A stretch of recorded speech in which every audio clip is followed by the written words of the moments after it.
Le rôle d'un préfet, c'est d'être le représentant de l'État dans une localité bien donnée. Ça, on le savait déjà. Mais avec lui, on a vu une révolution carrément de cette fonction. On l'a vu arpenter un peu les artères à Abidjan, allant régler des conflits ça et là. On l'a vu aller à Boribana. On l'a vu lorsqu'il y a eu l'éboulement à Agnaman, en train de vraiment d'aller apporter le confort aux populations et s'assurer que tout allait bien dans son district, là où il était le préfet.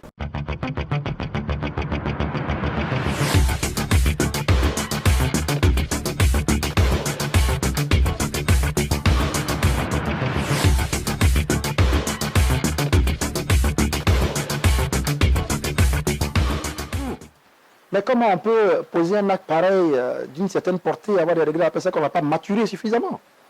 Voilà, j'ai une nouvelle vie aujourd'hui et cette nouvelle vie me plaît autant que les vies antérieures que j'ai eues. Et j'ai tiré beaucoup de joie. Nous avons là l'occasion d'en parler. Et si pour une fois, vous donnez les raisons profondes de cette démission, ce serait quoi? J'en ai suffisamment parlé à toutes les interviews parce que c'est le centre d'intérêt de vous les journalistes. Vous aimez bien tout ce qui est croustillant. Tout le monde, je vais être ministre, il va être ministre. Et il y a des gens qui meurent pour ça, pour être ministre. Il n'y a pas d'autre vie, il n'y a pas d'autre façon d'être utile, il n'y a pas d'autre force intérieure qui vous porte à créer des choses que d'être ministre. Et je ne vois que ça, il y a des gens qui ne vivent que ça. Moi, je ne vis pas par rapport à des postes. Et puis, je vais vous le dire également, monsieur Vergès. J'ai quitté la fonction de directeur de cabinet. Je suis devenu préfet d'Abidjan. Et les gens disent qu'il a été bombardé. Mais est-ce que vous savez qu'un préfet, qui qu'il soit à Abidjan, Boaké, Korogo ou Ménignan, un préfet de région est 6 rangs en dessous du directeur de cabinet. J'ai visité pratiquement tous les pays importants de la Terre. J'ai pris pratiquement toute l'Afrique. J'étais suroccupé. J'ai été nommé directeur au niveau régional en Afrique du Sud. Donc quand je rentre en Côte d'Ivoire, je me dis, ça on va se poser un peu parce que bon, c'est la fonction publique, peut-être je rentre là. Mais je rentre. Et puis quelques mois après, je suis directeur de cabinet d'Ahmed Bakayoko. Je suis suroccupé, pas de vie du tout. J'ai eu l'occasion de raconter ça dans des sections du livre. Un jour, j'avais une mission avec le président Obasanjo du Nigeria à Johannesburg, en Afrique du Sud, et j'étais dans sa chambre.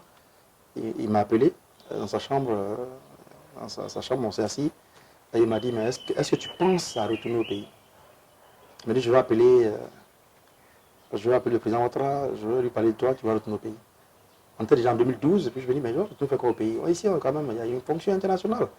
J'avais de très belles perspectives, travailler dans différentes organisations, y compris les Nations Unies. Mais ça commence à tourner dans ma tête. Et un jour, par un concours de circonstances, quelqu'un, notamment Alain Kouadio, beau-frère de Ahmed Bakayoko, crée une relation de contact avec Ahmed Bakayoko en lui envoyant mon CV. Et en début 2014, Ahmed Bakayoko me demande de venir le voir, de quitter Johannesburg pour venir le voir. J'arrive, on a un entretien seulement de 10 minutes, je reprends mon avion, je retourne à Johannesburg. Et entre-temps, bon, le processus fait chemin dans ma tête. J'ai déjà fait beaucoup d'années à l'international. J'ai envie de passer à autre chose. Et on convient donc que je vienne. Mais dans mon esprit, je ne venais pas pour travailler comme directeur de cabinet. Et j'ai été très clair avec ce sujet avec Ahmed Bakayoko. J'ai une fonction prenante.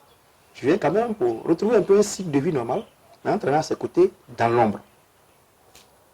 J'arrive en Côte d'Ivoire le 3 juin 2014. Le 4 juin, je suis à son bureau. On m'informe qu'il doit me voir. J'arrive, il me dit, voici ton bureau, assieds-toi. Et je ne suis plus jamais retourné en Afrique à ce jour. Et même, pour vous-même, la chose curieuse, ma maison de Johannesburg est restée textuellement comme elle était. C'est-à-dire, mes voitures, mes habits, le réfrigérateur, rien n'a été touché dans la maison depuis 7 ans. J'ai laissé tout dès le jour. Parce que quand je suis resté, c'est parti en même temps, non-stop. Outre vos actions sociales, est-ce que vous vous sentez proche d'un parti politique? Non. On a dit que vous étiez militant du PDCA. Ah bon? À quelle époque ça? Ce sont les indiscrétions. Ah bon, ça c'est vrai ça.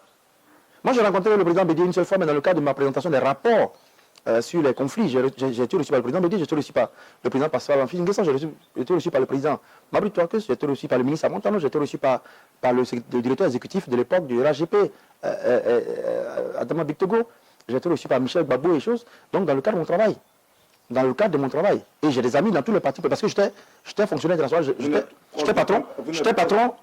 j'étais patron d'une ONG. Donc je suis fils de Côte d'Ivoire, fils de fouet. Je ne suis pas un fouettiste.